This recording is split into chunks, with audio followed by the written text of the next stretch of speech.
আসসালামু আলাইকুম। আমি নাহিদ রায়হান। আপনাদের সবাইকে স্বাগত জানাচ্ছি আমার আজকের এই নতুন ভিডিওতে। আমার লাস্ট 2টা ভিডিও ছিল তাদের জন্য যারা এক্সেলে অনেক দিন ধরে কাজ করছেন বা এক্সেলে কিছুটা হলেও নলেজ আছে এক্সেল ফর্মুলা সম্পর্কে। তারাই মূলত পূর্বের ভিডিওগুলো ধরতে পারবেন। কিন্তু যাদের এক্সেলে কোনো নলেজ নেই, যারা এক্সেল নামটা শুনেছেন অথবা এক্সেলের এই উইন্ডোটা একবার দুইবার দেখেছেন, এক্সেল তেমন ইউজ করেননি, তাদের জন্য আজকের এই ভিডিও এবং সিরিজ অফ ভিডিও। আজকের এই ভিডিওটা একটা ভিডিও সিরিজের শুরু, যেখানে একজন এন্ট্রি লেভেলের এক্সেল ইউজারকে ধীরে ধীরে শেখানো হবে কয়েকটা বিষয়। প্রথমত, আপনি এক্সেলে ডেটা ইনপুট করবেন কিভাবে, ইনপুট করতে গেলে কোন জিনিসগুলো আপনাকে খেয়াল রাখতে হবে। তারপরে শেখানো হবে ডেটা ফরম্যাট করবেন কিভাবে। 3 নাম্বারে যেটা শেখানো হবে, আপনাকে প্রিন্টের সেটিংস শেখানো হবে। তার পরবর্তী স্টেজে আপনাদেরকে ফর্মুলা সম্পর্কে বেসিক ধারণা দেওয়া হবে। এর পাশাপাশি বেসিক আরও কিছু ফর্মুলা শেখানো হবে, যেটা আপনার এন্ট্রি লেভেলের জবের জন্য দরকার হবে। আশা করছি অনেকগুলো ভিডিওর সমন্বয়ে এই ভিডিও সিরিজটি আপনাদের জন্য উপকারী হবে। যদি আপনার মনে হয় এই ভিডিওটি আপনার জন্য অথবা সামনে যে ভিডিওগুলো আসবে সেগুলো আপনার উপকারে আসবে, তাহলে এই ভিডিওর নিচে ডান পাশে যে সাবস্ক্রাইব বাটনটি আছে, সেই সাবস্ক্রাইব বাটনটি প্রেস করে আপনি চ্যানেলটিকে সাবস্ক্রাইব করে রাখতে পারেন, যেন ভবিষ্যতে যখনই কোনো নতুন ভিডিও আপলোড হবে আপনার কাছে একটা নোটিফিকেশন চলে যায়। তাহলে এখন শুরু করা যাক। মূলত এন্ট্রি লেভেলের এক্সেল ইউজার যারা ইন্টারভিউ বোর্ডে 2-1বার এক্সেলের নাম শুনেছেন অথবা কারো কাছে সিভি দিতে গেলে তিনি জিজ্ঞেস করেছেন এক্সেল জানো কি না, যারা বিভিন্ন কম্পিউটার কোর্সে এক্সেল শুরু করেছেন কিন্তু পরবর্তীতে সেটাতে আগ্রহ হারিয়ে ফেলেছেন, তাদের মধ্যে একটা ব্যাপার কাজ করে, চাকরির জন্য এক্সেলের কি শিখতে হবে। আমার কাছে মনে হয়েছে আপনাদের এই কোশ্চেনের পেছনে যেই কারণটা গুরুত্বপূর্ণ ভূমিকা পালন করে, সেটা হচ্ছে আপনাদের জবে জয়েন করার পরে কি করতে হবে সে সম্পর্কে বেসিক ধারণা না থাকা। যেহেতু আপনাদের কি করতে হবে সে সম্পর্কে বেসিক ধারণা নাই, এ কারণে আপনারা সবসময় একটা কনফিউশনে ভুগেন। এক্সেলের এতগুলো অপশন শিখছি বা আমার ট্রেনিং কোর্সে এতগুলো শেখালো, আমার এটা কোথায় কাজে লাগবে? বা আপনারা কাজের সাথে এক্সেলের কাজ, এক্সেলের অপশনগুলোকে মেলাতে পারেন না দেখে আপনারা একসময় সেটা ভুলে যান। তো আমার এই ভিডিওর উদ্দেশ্য হবে আপনাদেরকে রিয়েল ওয়ার্ল্ডের কাজের একটা বেসিক ধারণা দেয়া, যে আসলে একটা অর্গানাইজেশনের বিভিন্ন ডিপার্টমেন্ট তাদের কাজগুলোকে কিভাবে এক্সেলে ট্র্যাক করে এবং সেই ডেটাগুলো থেকে কিভাবে একটা ইনফরমেশন জেনারেট করে বা সেখান থেকে কি কোশ্চেনগুলো জেনারেট হয় যেগুলোর অ্যান্সার আপনার এক্সেলের এই ডেটাগুলো দিতে পারবে।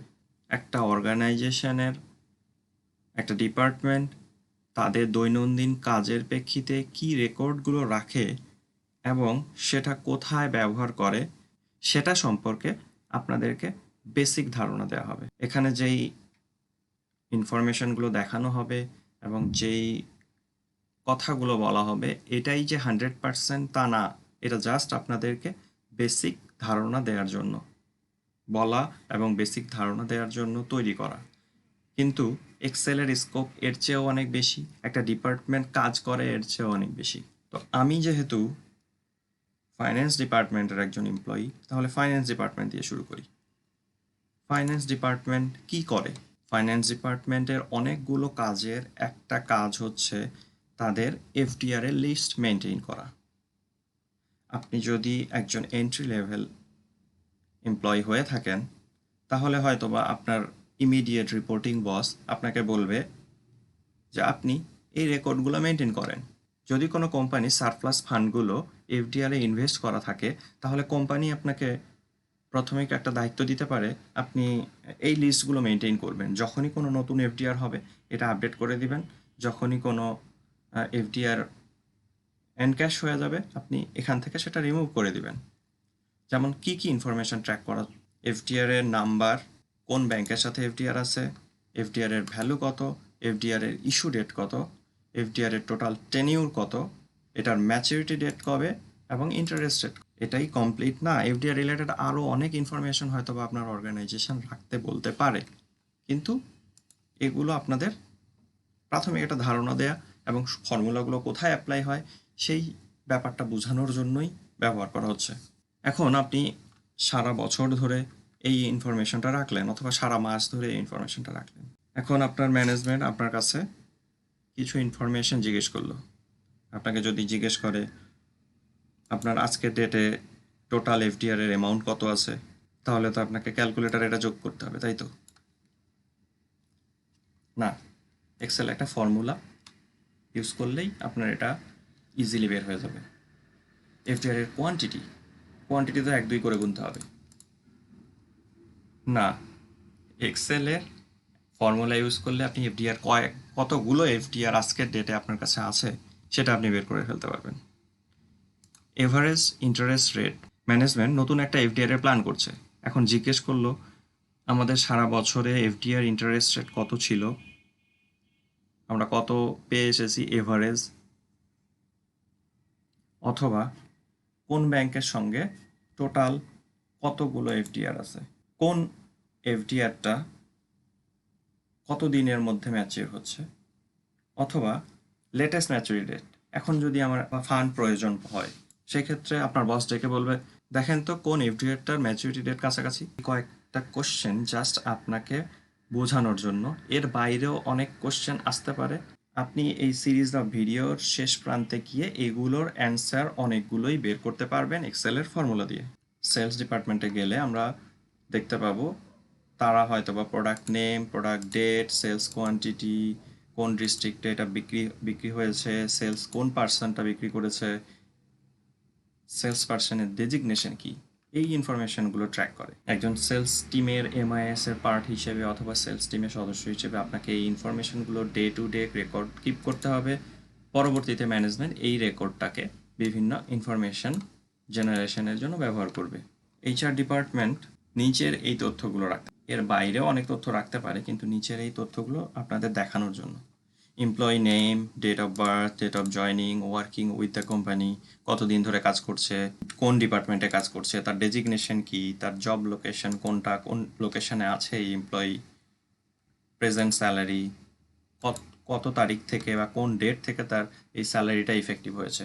তো এই ধরনের কিছু ডেটা আপনাকে রাখতে হবে এবং এই ডেটা থেকে পরবর্তীতে একটা ইনফরমেশন জেনারেট হবে যেটা ম্যানেজমেন্টের ডিসিশন মেকিংয়ের কাজে লাগবে।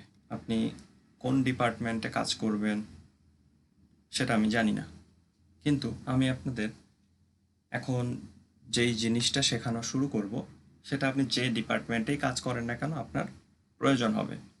প্রথমত ডেটা ইনপুট করা। মূলত এখানে দেখা যাচ্ছে একটা ডেটা ইনপুট করা আছে, আপনি যদি নর্মালি টাইপ করতে জানেন তাহলেই আপনি ডেটা ইনপুট করতে পারবেন, কিন্তু ডেটাগুলো ইনপুট করার জন্য আপনাকে বেসিক কিছু জিনিস খেয়াল রাখতে হবে। বেসিক জিনিস হচ্ছে একটা সেলের মধ্যে একাধিক ইনফরমেশন দেয়া যাবে না। যেমন আমি এভাবে এখানে দেখতে পাচ্ছেন এফডিআর 1, 2, 3, 4, 5 এভাবে দেয়া আছে, কিন্তু আমি প্রতিটা সেলে আলাদা আলাদাভাবে না লিখে আমি যদি এভাবে লিখতাম এফডিআর 2, এফডিআর 3, তাহলে এই ইনফরমেশনটা আমার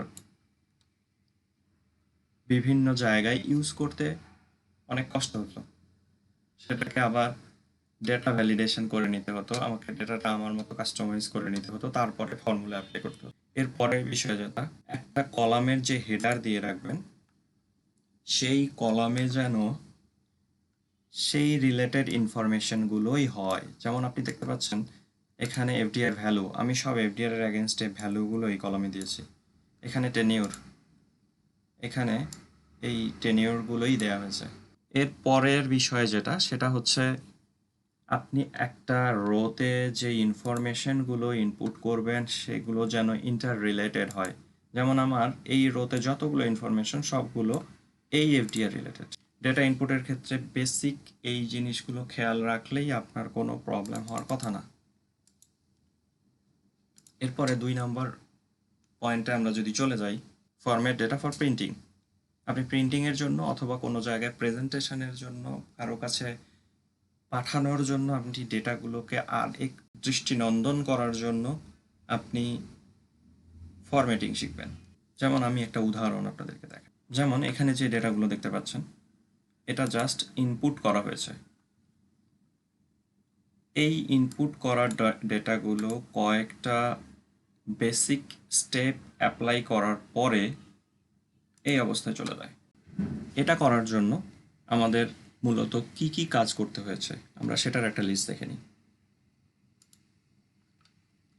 তাহলে আমরা ধীরে ধীরে একটা একটা করে স্টেপ দেখে নিই একটা র ডেটা কিভাবে ফাইনাল ডেটায় পরিণত হয়। প্রথমত এটা ছিল র ডাটা। এরপরে এই ডেটাটাকে আমি কি করলাম, আমি বর্ডার দিলাম। পার্থক্য বুঝতে পারছেন? এরপরে বর্ডার করা এই ডেটাটাকে আমি নাম্বার ফরম্যাটিং করলাম। আমার এই অ্যামাউন্টগুলোকে ফরম্যাট করলাম, ডেটগুলোকে ফরম্যাট করলাম, পার্সেন্টেজগুলোকে ফরম্যাট করলাম। দেখতে পাচ্ছেন বর্ডার ক্রিয়েট করা ডেটাগুলো এবং নাম্বার ফরম্যাটের মধ্যে কোনো পার্থক্য? এরপরে এই নাম্বার ফরম্যাট করা ডেটাগুলোকে আমি সেলের কালার চেঞ্জ করলাম।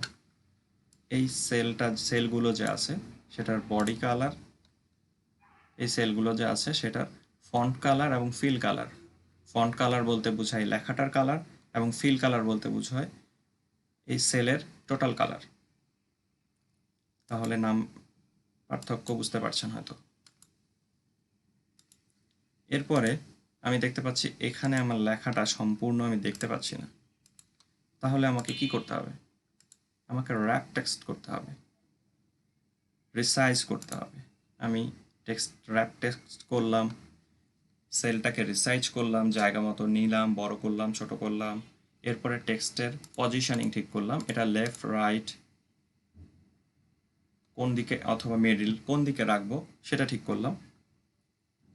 তার পরবর্তীতে গিয়ে ফন্ট সাইজটা ঠিক করে দিলাম। আপনারা দেখতে পাচ্ছেন ফন্ট সাইজ এখানে ছোট ছিল, আমি এটাকে বড় করে নিলাম এবং মার্জ করে দিলাম। আপনারা এখানে দেখতে পাচ্ছেন কতগুলো সেল একটা সেলে পরিণত হয়ে গেছে, কিন্তু আমার এখানে কিন্তু সেরকম ছিল না। আপনার যদি দেখতে ভালো লাগে তাহলে আপনি এরকম করে নেবেন, আপনার ইচ্ছা মতো করে নেবেন। আপনাদেরকে শুধু অপশনগুলো শেখানোই আমার উদ্দেশ্য।